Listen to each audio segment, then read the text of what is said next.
AEW Revolution preview show from the Dukes of Dynamite download. And let me put up the master sheet right here. Does it all fit? And Oh, look at God, this. you can't even see anything. Let me zoom in. We'll go one by gosh. one. We'll go by one by one. But look at this. I mean, it's just a beautiful looking card right here. And I mean, we should probably keep I have one of those little clickers. We should keep a tally of how many faces, how many talent we get to see on one night, because it's going to be absolutely jam packed for sure. And we'll start off with the buy-in, which was a pleasant surprise. I mean, we were extremely happy when this got announced. The buy-in. We have Thunder Rosa and Rio, which you'll notice when we put up these graphics. These are our picks too. So please tell us your picks in the chat as well. So Thunder Rosa and Rio versus Britt Baker and Reba or Rebel. It keeps going back and forth, flip-flopping. But I keep trying to correct you. It's Rebel. I keep trying every week. Okay. It's Rebel. Rebel, if she can't perform, Britt Baker is going to pick her own opponent. So she needs a doctor's note. And so what better place to get a doctor's note from than who? So the DMD, baby. So this one is going to be, we were really clamoring for Thunder and Maddie to be paired up, but obviously Thunder and Rio is just incredible team, because those are two, professionals, top of their game, A+ competitors in the women's division. That should be fun. We saw them go against each other too, right. and what they were capable of. Both of them push the pace. They're such a blast to watch. But that they're going to bring the intensity. So Britt needs, if Rebel's going to be there, Britt's going to be up against some serious competition, man. I mean, this is seeing what the DMD has to face. Is she supposed to be the heel here? Because I feel awful for her right now. My goodness, what a match! It feels like the conspiracy theory is definitely in effect right now. I feel awful for Britt. I know that she runs her mouth a lot, but my goodness, this match, going against these two competitors who are, I mean, as good as it gets in women's wrestling, this is going to be a tough one, brother. And to have this in the buy-in, obviously all eyes are on Britt Baker and Thunder Rosa. We here have been. I feel like I'm pretty active on social media.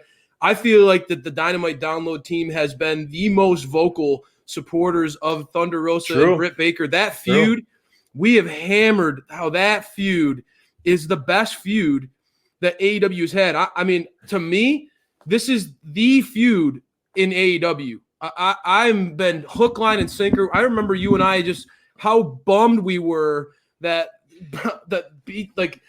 when we were building up to that potential matchup. We feel like this is a main event worthy match. Absolutely. So to have this in the buy-in, I just feel like, wow, AEW continues to spoil us as fans. It's just absolutely ridiculous. The fact that you're going to be able to see the star power in this match. Right. Again, this is what they do all the time. Free TV. This is why I'm more than willing to give them my money. Shut up and take my money. I cannot wait for Revolution. SPD, I'm thankful that Bonds is, unfortunately, I mean, we miss I think that the fans out there are bummed that they're not going to see Bonds tonight, obviously, but represent Bonds for us tonight. Tell us why you feel like Thunder Rosa and Riho take this. Yeah, I mean, we will hear from Bonds a little bit later when we talk about the whole Paul White, but he did give us a little video call, so we will hear from him.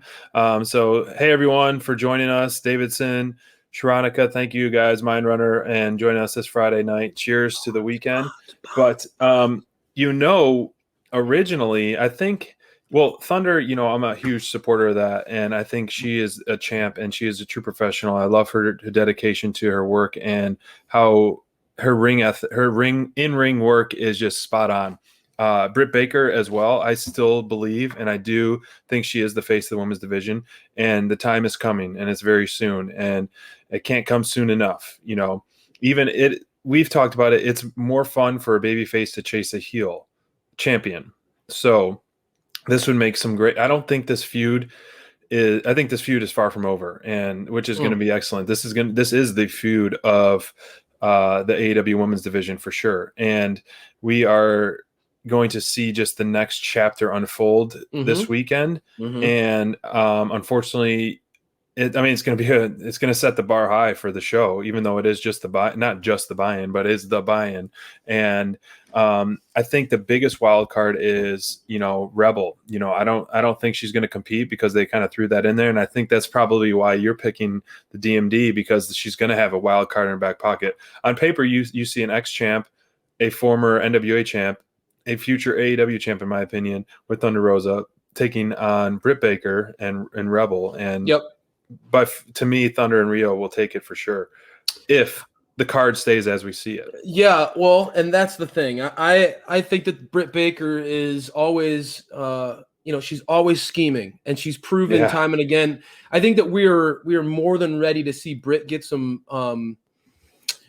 get some of that luster back. I feel like a lot of people were disappointed when she lost in this tournament, and people forget what she's capable of in the ring. So I have a feeling, I've seen multiple things floated out there. Obviously, I've heard Deanna, the women's champion of Impact. I've heard that on social, and that would be a bombshell. That would be an absolute bombshell. Obviously, Britt and Deanna are close friends, have a long history together. And the only way you can, Britt could upstage Thunder by bringing a current Knockouts a champion who is well respected around the industry. So that would be absolutely amazing. I also had a curveball that came to me earlier today. I was thinking about this. Wouldn't it be wild if Britt Baker proposed an opportunity for Maddie Rankowski? I think that maybe that would be fascinating to turn the mentor against the protege. Maddie Rankowski is certainly available for AEW to utilize as a talent.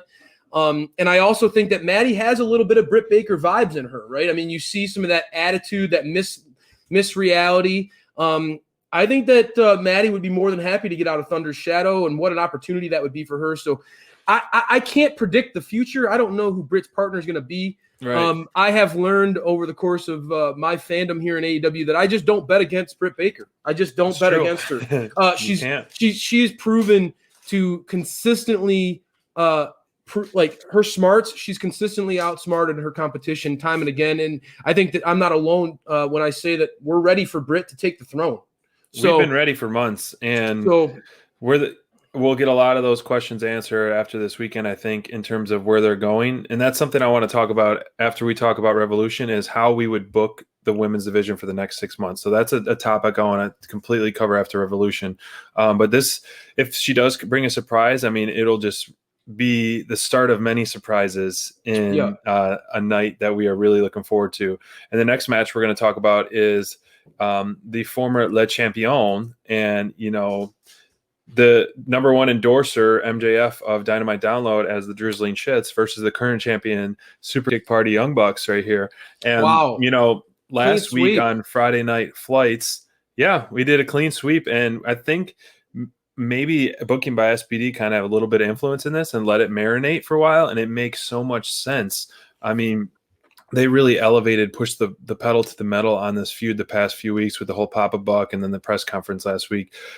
They really did a great job, as expected, with professional like Chris Jericho and Young Bucks, for a pay-per-view building feud. But I really hope, this is going to kick off the show. Tony Khan said it's going to kick off the show. So that would make it really interesting, because if either team wins, I have a feeling maybe either team will have some kind of influence in the battle royal potentially. If it comes down to like one guy left in the inner circle, do they help him out? Do they cost him it? Something like that, So yes, clean sweep.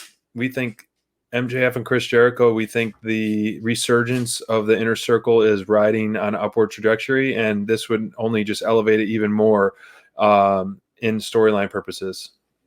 I think that it's very telling that the whole Dynamite Download team is behind booking by SPD. I think that I tried pushing that video this week on social, because I feel like the more I see things come together, I think that you were a visionary in that video and that in that segment. I think that you convinced me handedly that the drama of the inner circle, it merits this kind of path that you paved. I think that it would be beautiful and be very fitting if you give this group that gold, right, and elevate the stakes for what we believe will ultimately they will break up at some point. All good things come to an end.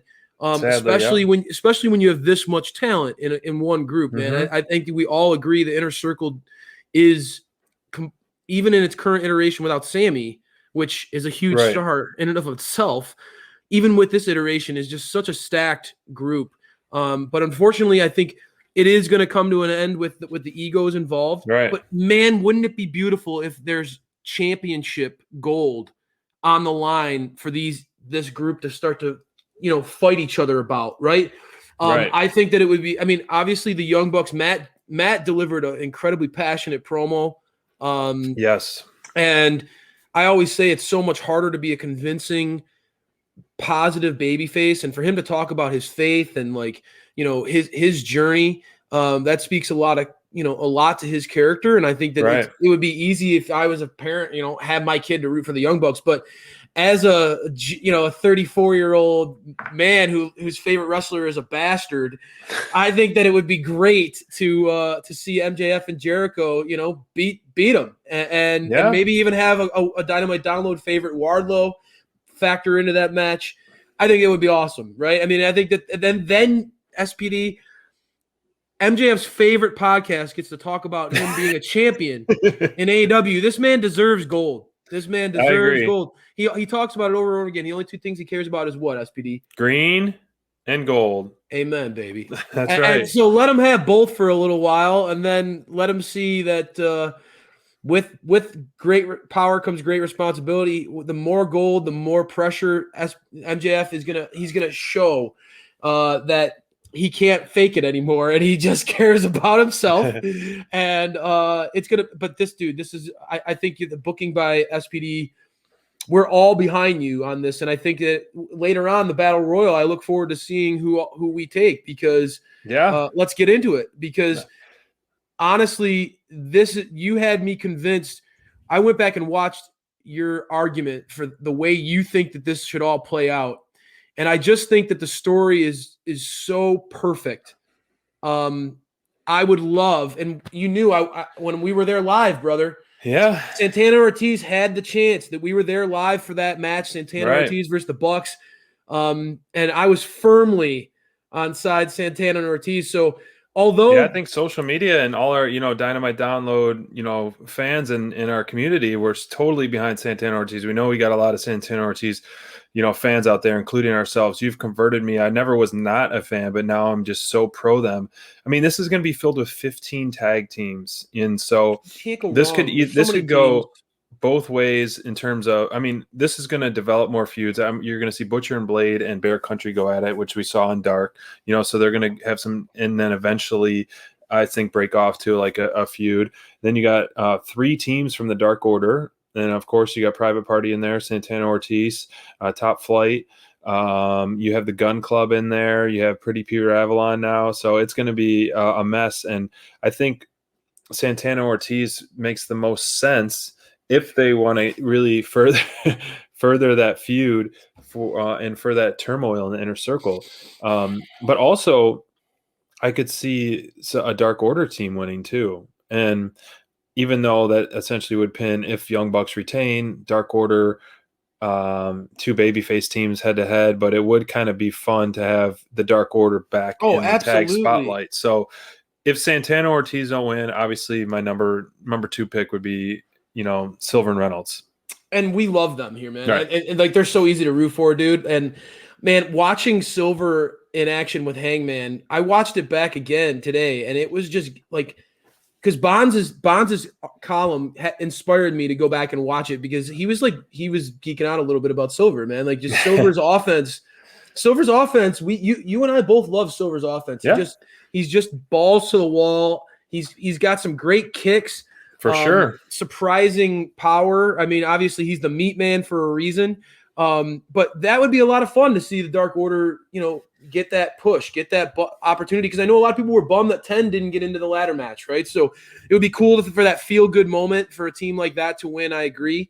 I think that you convinced me. Santana or Ortiz were my pick. And that's saying something, because my favorite wrestler in the whole world is going to be in this match. And not on the graphic. Pac and Phoenix are late additions. And anytime that we see those two in the ring together, that is just an absolute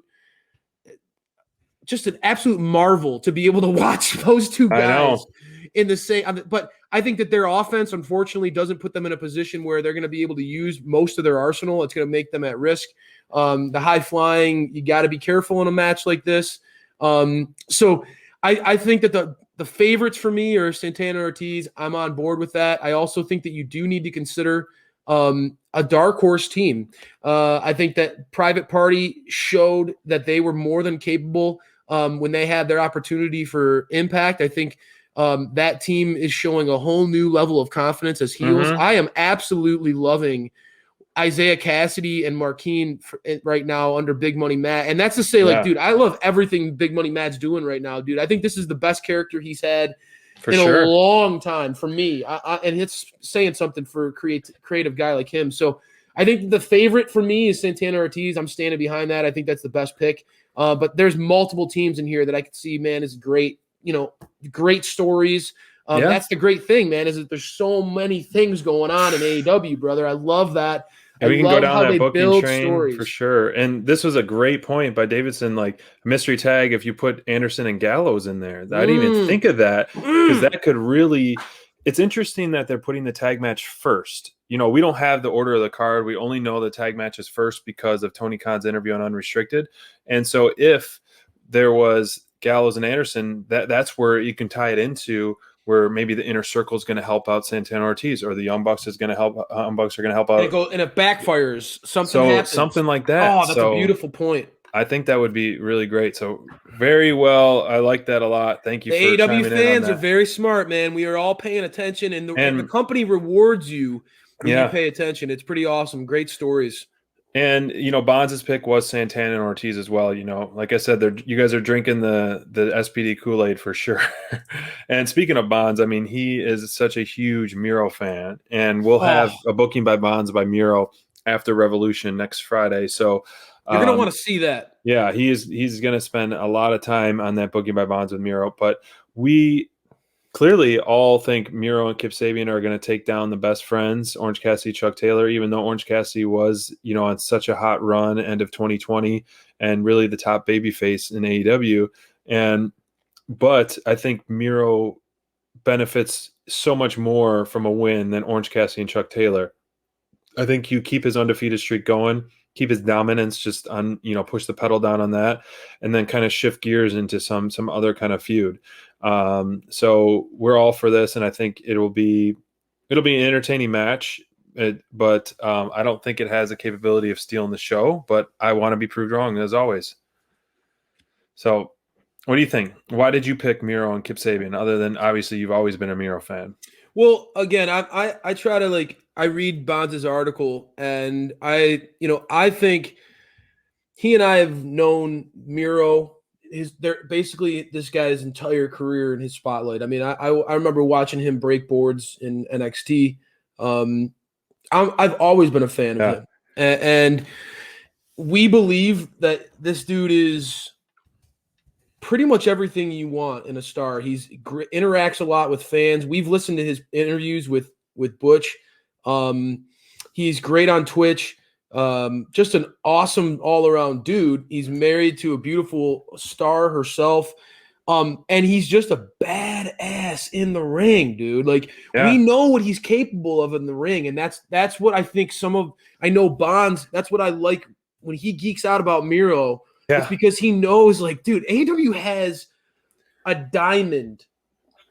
This dude, they have a massive stud in Miro. True. And he knows that if they use him the way that he's like, dude, just let me book Miro. Just let me book Miro, because I promise you, with just the glimmer of hope that Bonds got with that promo. I know this feud has been so weird for you.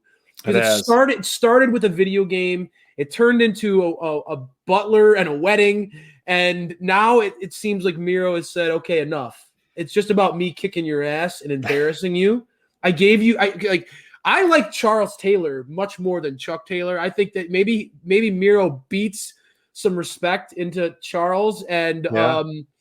and maybe he changes the direction. Bonds in his column, he talks about how he felt like that promo was more of a message to the entire locker room, not just Orange Cassidy and Charles Taylor. Because you saw Miro was like he was flexing, he was screaming. He was looking scary, that's for sure. Yes, he looked like he was ready to destroy somebody. And I know that for me, I think this match will be kind of fun to see, like Sabian versus OC. Those two I know could put on some really fun offense together. I think that this match could actually be better than you think. I hope so. I think that the styles could work well together. Miro is going to push Chuck Taylor. I know Chuck he enjoys some, like when a match can get stiff, you can tell. Oh yeah. And Miro's definitely going to bring it to him. And I think that this is going to be a fun match. I honestly do. But I think that after reading Bonds' column and talking to him and hearing how passionate he is about Miro, there is no way I can't pick Miro in this one. And honestly, the best friends are missing I think the peanut butter of the peanut butter and jelly sandwich. I'm a peanut butter guy. Trent is much needed in the whole picture of the best friends. Maybe Miro beats them so bad that those guys go on the shelf for a little while. He sends a message and he gets a shot. I would love to see Miro honestly challenge for the FTW championship. I think that would be so sweet. Something needs to happen with that belt, which we'll cover another time. But I think they need to really incorporate it more. If we're not getting another belt anytime soon. Kip versus OC is going to be fun, and I think this is going to be a good match. But I think that ultimately Miro is the biggest star that AEW has in this feud, and they're gonna. I mean, OC's got his rub. OC's a made man, dude. He beat Chris Jericho. He beat Chris Jericho 2 out of 3. So you have to say. Yeah, OC is a made man. It doesn't matter. He probably won't take the pin anyway. But Miro's going to send a message in this match, dude. That's for sure. So you guys chime in and let us know in the chat what your guys' picks are for sure. But this one is I'm going against you. Big Money match. So we just talked about how amazing Big Money Matt, his character, has been. Wow. And we got Big Money Matt in a big money match against Hangman at a Easy page. To say. And I know, right? Yeah. And the reason I picked Matt Hardy is just because I think he's just starting to hit his stride with this. He recruited TH2 as the debt collectors, and it's something that we want to see more and more and more. Granted, on the other side of the coin, once he loses, which ultimately I do think Hangman's going to win, but I think it just for the sake of talking about this, I want Matt Hardy to continue his just egotistic big money Matt. But when Hangman wins, Matt Hardy will be no money Matt, and then it'll turn into this other, like, what is he going to do? Is he going to have to like sell his soul and collect cans to pay for his debt collectors? Sell his Corvette, that beautiful Corvette. Yeah. So things like that. I think that'll be a whole nother swerve to his character, which will be hilarious to watch on BTE and unfold on Dynamite. So I think that I want to. Like, I honestly am. I could see this be going Matt Hardy's way. I could see that because clean. Well, now I think about it, I can maybe see my guy Jack Evans get involved. You never know. Matt Hardy's got a lot of helpers on his side too. But I think, like, now that I think about it, Hangman being broke would fit with him joining the Dark Order, kind of down on his luck. That would be interesting. I could see that happening, and Matt Hardy could certainly gloat about that, and that would be great. But for me, ultimately, I feel like, this show needs a few feel-good moments. Mm-hmm. And I think that the slow burn with the Dark Order has been happening for a long time. Right. I think that the fans are ready to see Hangman take the reins, be the star that we know he can be. We've seen him go through the downs already. Right. Let that picture that you showed me with Hangman and John Silver when like that at the end of that night of Dynamite, and you saw how happy Johnny Hungy was. Don't you want to see Johnny Hungy happy again? That's why Hungy deserves to be happy. He deserves to be happy, folks, and that's why I'm picking Hangman to win. I just think that, like, it just is too fitting. I think that, like, it would be great. It would be, the fans want to see that cathartic moment where we see Hangman and the Dark Order celebrate together. Matt Hardy would be the perfect villain to lose. And Jack Evans is going to try to get involved. My man, the Dirtbag, is going to get in there. Private Party's probably going to get involved. But this would be a great moment for 10 to flex some muscle, maybe beat up a few of those guys. I can imagine him just tossing Jack Evans around. It would be have a moment, a feel-good moment on this show that's definitive. And I think that Hangman is ready, dude. Mm-hmm. And I'm not even the biggest. I mean, Hangman is undeniably a young star, and I know you love his offense. There is no denying his offense is sick. For sure. But we've seen kind of the struggle of Hangman. Let's see him elevated. I think he's ready. I think Hangman could could be a serious contender against Kenny Omega. We're waiting for that story to happen. Yeah. Kenny, once this match happens at Revolution, who is his next competitor? I think that Hangman needs to be one of those guys. There's plenty of story there. And if Hangman is gonna, somebody needs to beat Kenny. I feel like the story is either the Bastard or the Hangman. I mean, to me, so I think that's why I picked Hangman in this one. I think that he's definitely, the story is ready for it. I think that it's ready for him to seize the mantle. He's one of the top stars in AEW.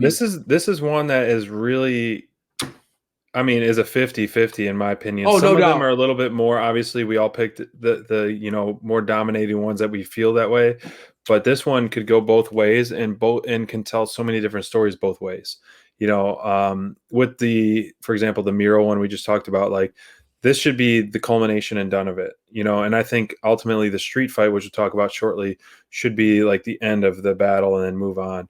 And so with this, Agreed. I think this could be continued further on as well. But so the next match we'll talk about is the women's title match, which we were all very surprised at the outcome of the tournament overall. I'll be the first to admit that just after watching the first round on both sides, I thought the U.S. side was really stacked and really coming in the favorites. However, as we saw this develop, we saw some upsets, in my opinion. Nyla Rose showed her true colors and her true dominant self. She is the native beast for a reason. She is an ex-champ for a reason, and she really, and the women's division is that much better with her on TV. And so we really enjoyed her seeing it. I don't think Ryo Mizunami is a stronger competitor than Nyla personally, but this is a fresh face and a fresh person to the division, which I support that because you want to see growth. Iron sharpens iron, like we said time and time again. We're seeing additions to the roster overall, the men's side or the tag team side constantly. We'll give a quick salute to the captain for being all elite. Congratulations to the captain on that. And then we're going to see another announcement adding to the AEW roster. So adding more eyes on Ryo, who's we've seen before, but it's been a long time. We kind of forgot, back into the mix of the AEW women's division is going to really benefit that way. But when you do a tournament, to me, you need to start a resurgence of a division or a fresh face or just something like that. And that's why it would have been perfect booking for Thunder to win or Britt Baker to win, which we really wanted her to win. But now we have Shida, who I think is going to do a successful defense. Say it again. Britt Baker should have won this tournament and became champion. All right. She will be the next champion. She will be the next champ. Period. All right. No, I mean, Shida will win. I didn't like SPD. I know, like, I just want us to be fair because honestly, dude, like, Ryo Mizunami, like, what we've seen of her is limited, and that's why we are more biased to the U.S. side. I can admit that, right? Mm-hmm. Like, I know Britt Baker is the truth. I know Serena Deeb is as talented of an in-ring performer as I have seen in women's wrestling. Yeah. I think that Thunder Rosa is like an absolute star that anyone would be lucky to have in their business in any profession whatsoever. Just that type of. But man, oh man, no wonder why NWA is trying to fight back because they know Thunder could carry that brand if she gets that chance. We know that the U.S. side has been stacked because we've seen them. Right. I have not seen Ryo beyond the women's tournament in a long time. So true. I will say the last impression she gave me was actually a positive because Right. the match against Nyla did not feel like a finals to me. I think the tournament had better matches. Right. I agree. I think the tournament had better matches, right? I think that like first round we saw Serena D versus Riho live. That was absolutely insane. And I just, that was amazing. That said, after that match, when Shida and Rio started throwing bows, bro, like I was like, all right, like if these women hit like this, at Revolution, this match is gonna be sick. Like those two need to just like, I know Shida, the type of striker she is. We have not seen her in a long time, bud, and I have a feeling that she's gonna like lay some shots into Rio, and I think that we're used to seeing Rio singing and dancing and being all fun, woo! And I think that Sheeta's gonna smack the shnikes out of her, and it's gonna make Rio wake up real quick, and we're gonna see that Rio can throw some physical stuff in a match. So I think that, like, although I was not, for me, dude, like I really wanted this to be Britt or Thunder. I was like, come on, guys, we all want it, please. And when Nyla won, I was like, all right, yeah, like, dude, like Nyla is sick. Like Nyla is like everything that Nia Jax like wants to be. Nyla Rose is, you know what I mean? Like Nyla Rose is like physical freak, dude. And I watch both of them. Like Nyla is next level. This could go, I really think so. I picked Sheeta for sure retaining. I think, I hope after she wins and retains, either something happens after the match to further set up a storyline. Someone comes out, whoops her, whether it be Britt.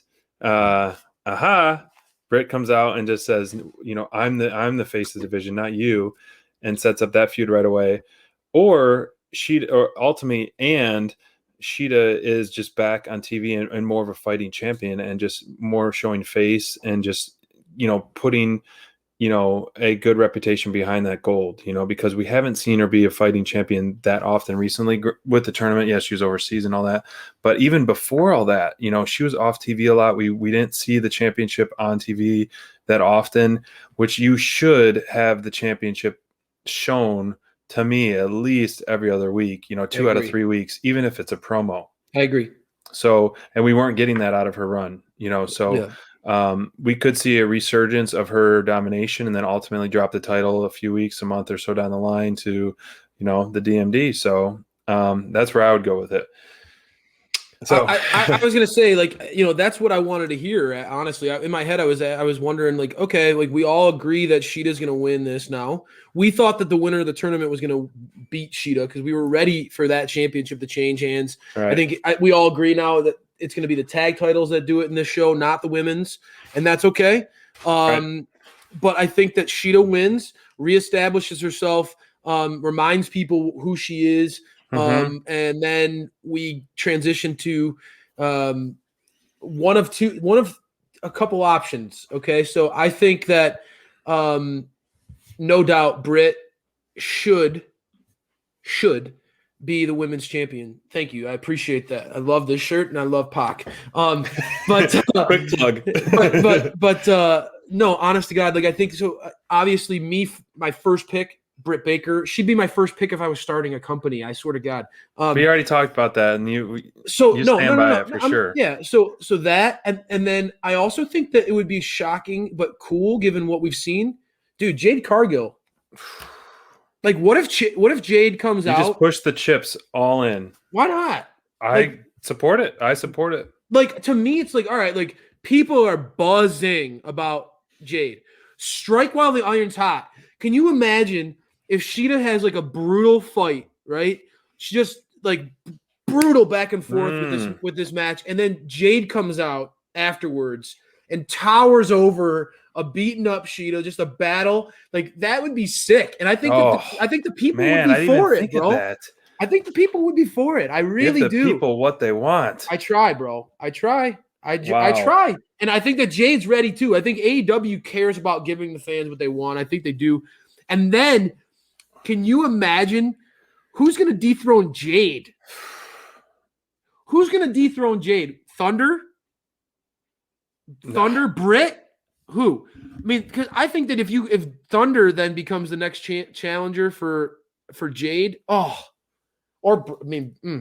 their options around Jade as a centerpiece, as a dominant women's champion, that would change the whole trajectory of the division. That is intriguing for sure. I'm glad you agree. I think that could be an awesome visual too. I think that Jade has proven, dude, how many times we that visual with the double guns with Shaq was absolutely unbelievable. And I think that people recognize it. I think that there are very few people who, like, when they saw Jade on Dynamite, thought, wow, like, she can't cut it. No. Everybody saw Jade, saw what I saw, and that's a star. Yeah. Period. So I think that would be very interesting. I think AEW could hit a home run if they, like you said, push the chips in, dude. Push them all in. Sometimes when you have all aces, you go all in. You know, like, I don't know. That's a good point. You make a very, very good point. Thank you. That's not even something I thought about, but now it's getting me excited that it's even a possibility. So, booking by Crayfish. We all have our moments. I like it. So here we go, Lori. Sting, our guy, Sting, the icon, street fight. You know, we completely gave a clean sweep for Sting and Darby Allin to win over Team Taz. And personally, I think this is going to be such a brilliant, well done match. The street fight cinematography. We're going to get some cool, like, maybe some like graveyard weird sets and things like that, and maybe there's going to be some fire. Spooky. I think there's going to be some spooky stuff. I think there's going to be some, because it's a street fight, you're going to have some random people like wandering the street, and so it'll be like a random, maybe we'll see like Eric Redbeard in there, just like coming out of a bar or something. Yeah, I get something it. like that. I think it'll cool. You have like the little cameos for sure. So this one, I don't even know where are they going to start the match? Are they going to start it in the ring, or are they going to start it in the street? Is this going to be a completely recorded match? Well, the last the last big one that we saw that was like that was what the street fight with Santana Ortiz and the Best Friends, right? Yeah, so they just started walking towards the parking lot. You're right. Yeah, and I think that would be a good way to do it if they did like a nice like video like entrance of each team. I agree with you. I think that this feud is ready to explode. I think this is where it all comes to a head. They go separate ways after this. Yep. And Darby I think even tweeted that something like it all ends here or something. It all ends here. I think that you and I have talked about this leading up to this match. It's important to note, I think that Darby and Sting, their creativity, Darby has shown through the roof. Yeah, I mean, Darby has shown just this natural aura to him that like he's best utilized in a lot of these like skits that he makes, and it just I think that this is going to play into his strengths a lot. He's such a creative and like thoughtful dude. Yeah, and I think that the veteran, there's more veteran presence in this match than people realize. I mean, with Taz, but Brian Cage is such a veteran himself. Sting is the icon for a reason. I just think that there's no way that this won't be done well. I just think that this is it's just a very safe way to present this match. We've seen what's beautiful is that AEW has allowed in the last couple of weeks. They've seen Sting take a big power bomb. We've seen him dish out some awesome offense. We've seen Darby have that iconic moment where he comes down from the rafters. So I think that the cinematography and the build and the physicality has all set the stage that this is going to deliver. I do want to see Team Taz get involved in this match. I want to see Hobbs. I want to see Hook. I want to see Taz. I would love to see Taz get physical in this one. He's been very animated. Like he's been animated on social. He's been showing a lot of his old school stuff, and I think that Taz does have something more to give in this environment. I think that'd be great. But I think Team Taz is going to throw everything they have at Darby and Sting, and I think that Darby and Sting are still going to come out the triumphant, conquering heroes. And then I think that Darby needs to move on to a challenger that would, I think, be a better fit for his size. I think that we've seen Darby get thrown around a lot. And it's time for him. We've also seen him in recent weeks have matches with Joey Janela and things like that, where he's been much more on a similar body set type. I'd like to see him get a challenger like Phoenix. I'd like to see him get a challenger perhaps like Pac, perhaps like, more in his body, Sammy Guevara, somebody coming in where it's MJF. There are multiple people who he could have matches that are more his size than the Brian Cage. I think that you and I have talked about it. He's been thrown around too much. I don't want to see my TNT champion dragged through in a body bag. I want to see him, have some, and I think that there's a lot that Darby has to offer from a technical side that I was surprised by in some of his more recent matches. So I'd love to see him get that opportunity. And now that could even be from within Team Taz. If Ricky Starks still holds on, that could be a new challenger, but I think that there's definitely more of a craving for Darby to fight people his size and have that kind of run. That's my opinion. So what do you before we switch into the next match, which is we're gonna talk about the ladder match, which was a pleasant surprise when Tony Khan told me that the winner of that is going to face Darby on Wednesday, the very next Dynamite. And if Darby doesn't show up or can't show up physically, he forfeits the title. So that got me thinking. I was like, wow, this is a quick 1-2 punch with the, really high stakes at with this ladder match. Yeah. Usually you don't get a shot that quick.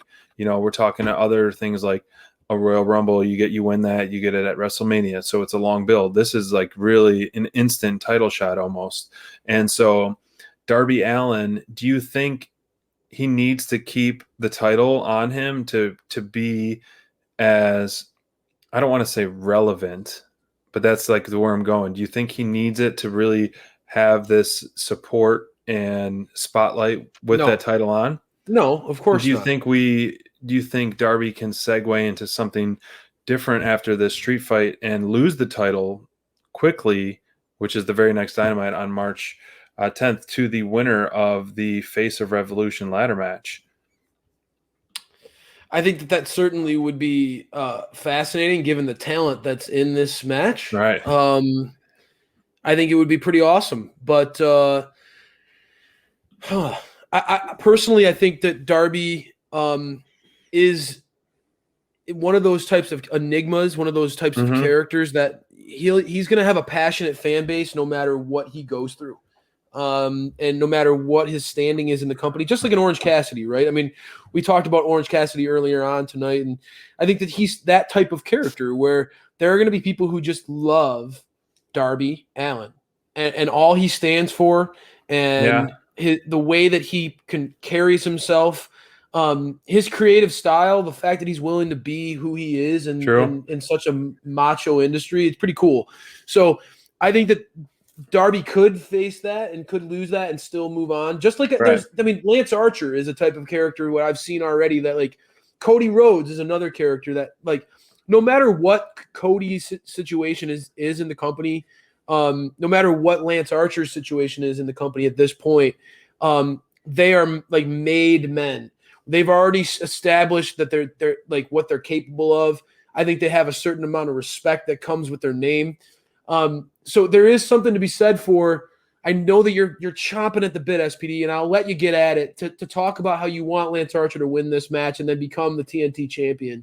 I understand that, and I think that would be a beautiful thing.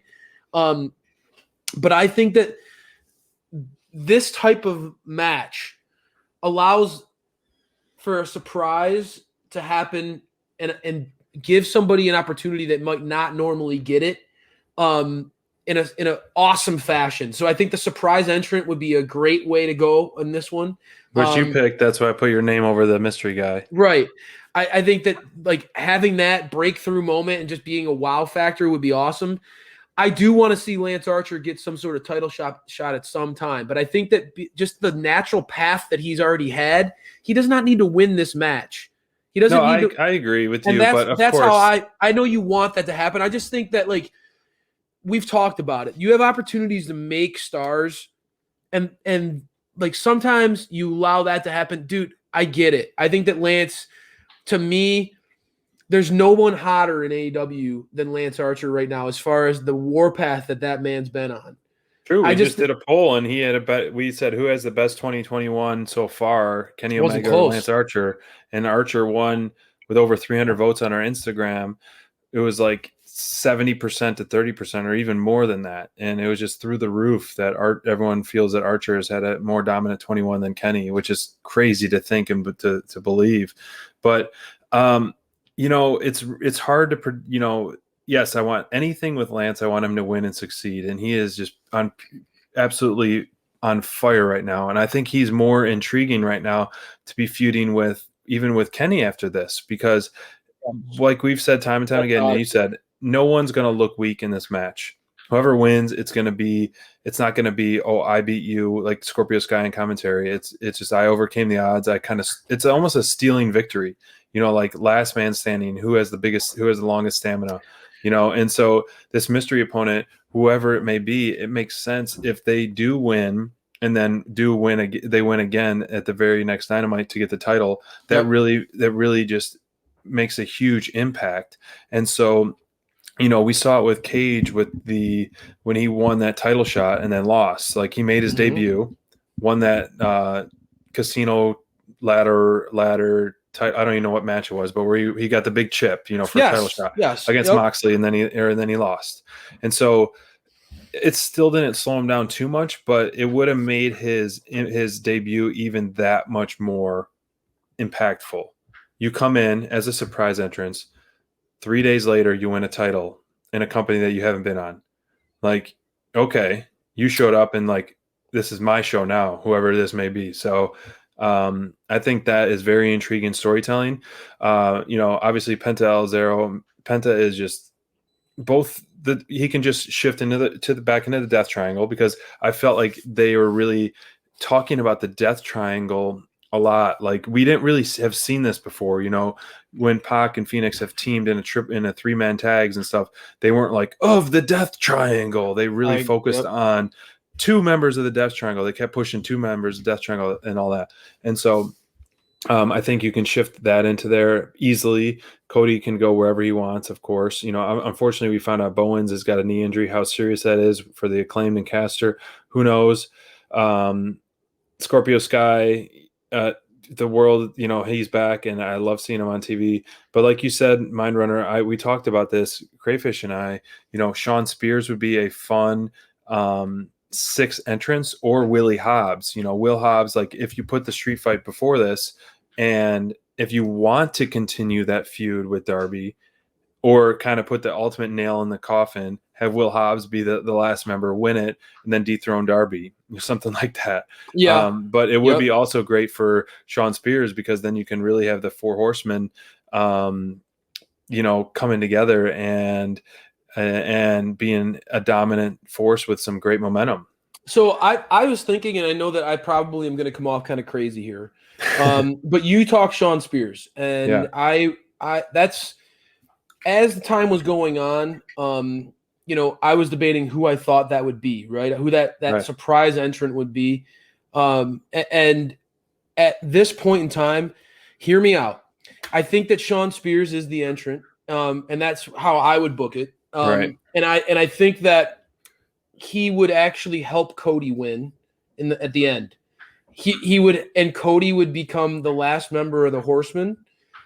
It would be Spears, Cody with Arn Anderson, who's also a founding member, because Arn's his coach, Tully, and the FTR. Right. I feel I would have FTR run out and get involved in this match and kind of maybe cost somebody like an Archer, like maybe Archer's this close to winning. Have FTR help get involved in that match.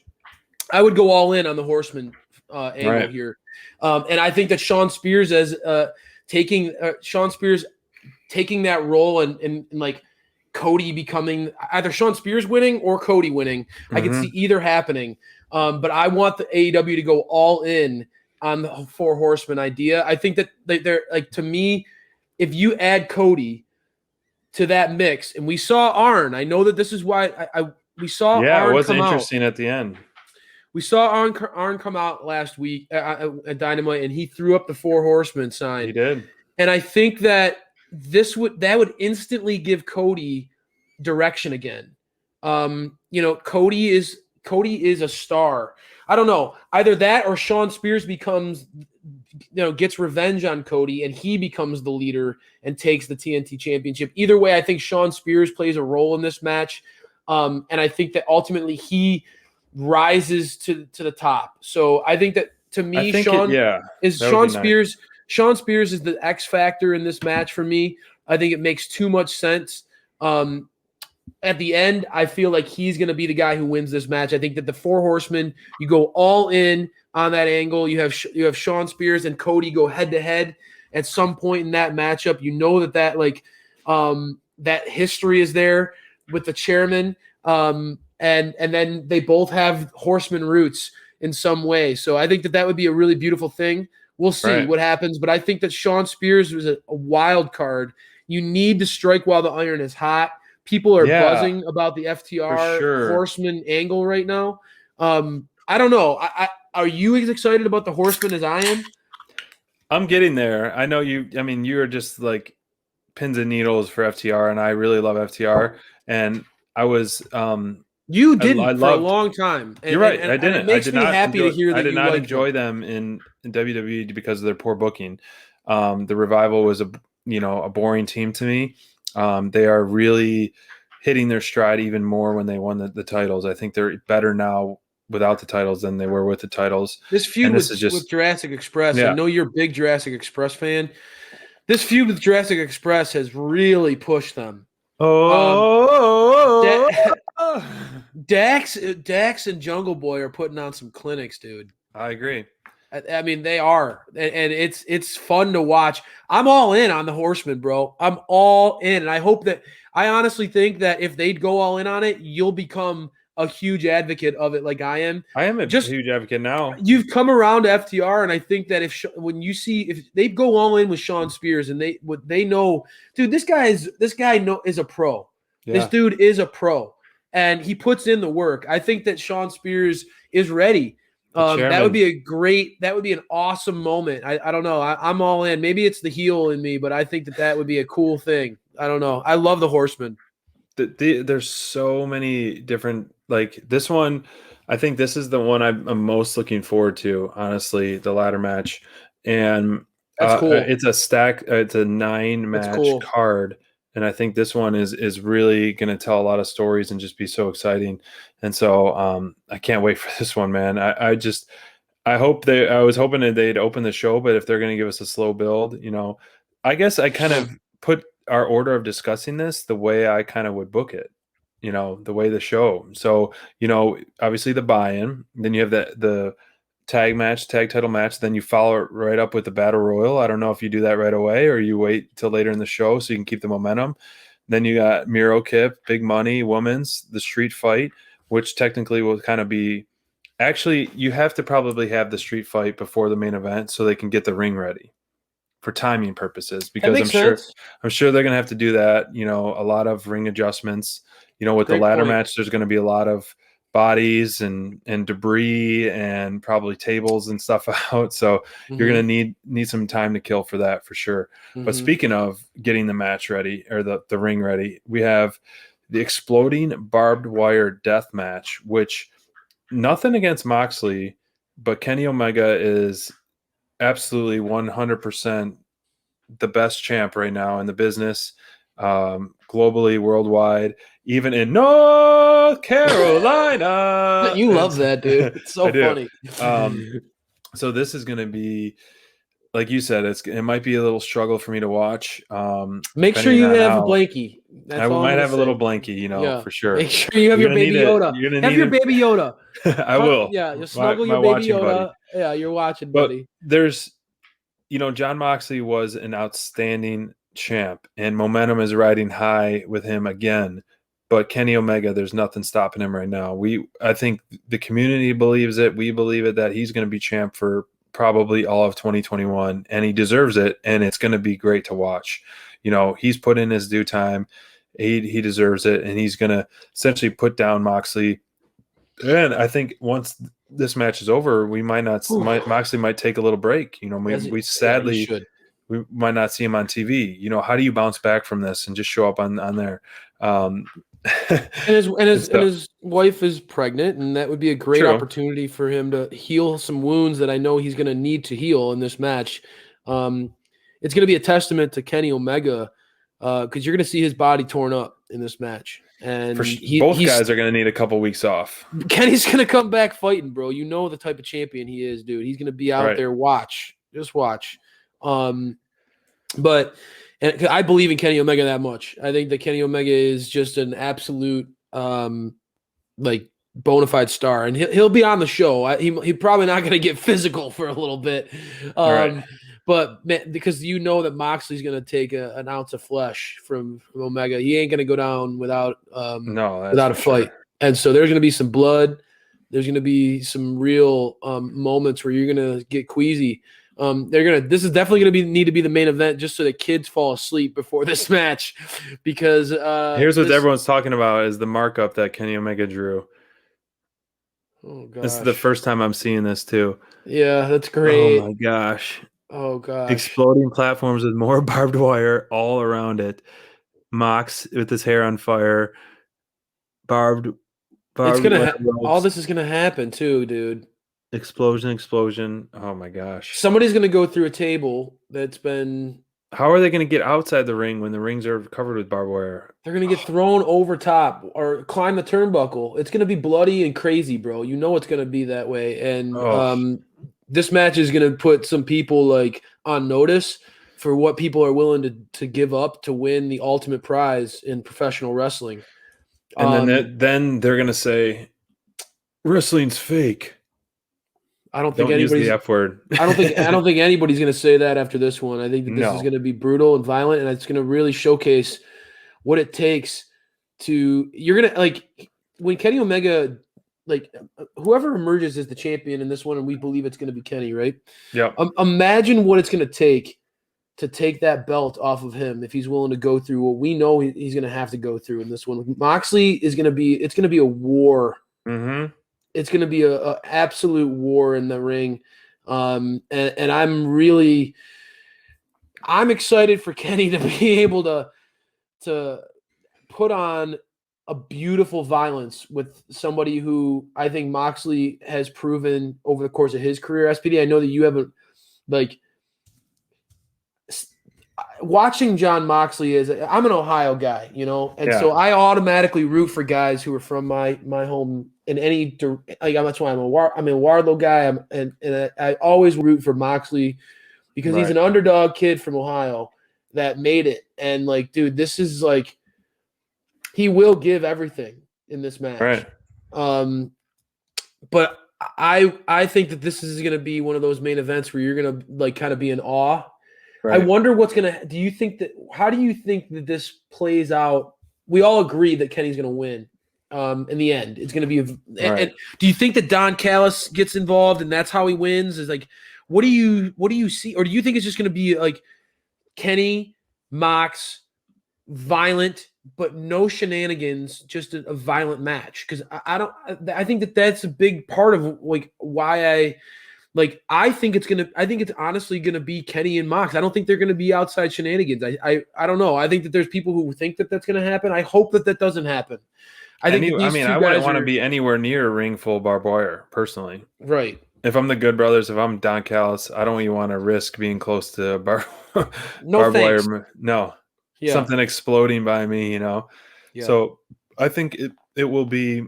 We've seen so much of those shenanigans as of late. I think as true professionals and they're settling it in the ring, that there won't be. It'll be Kenny standing tall. Both guys literally probably can barely stand up and fade to black, which would be great. But in true booking of wrestling, I feel like you always got to have some kind of swerve. And this one is going to be very interesting. I've never seen anything like it.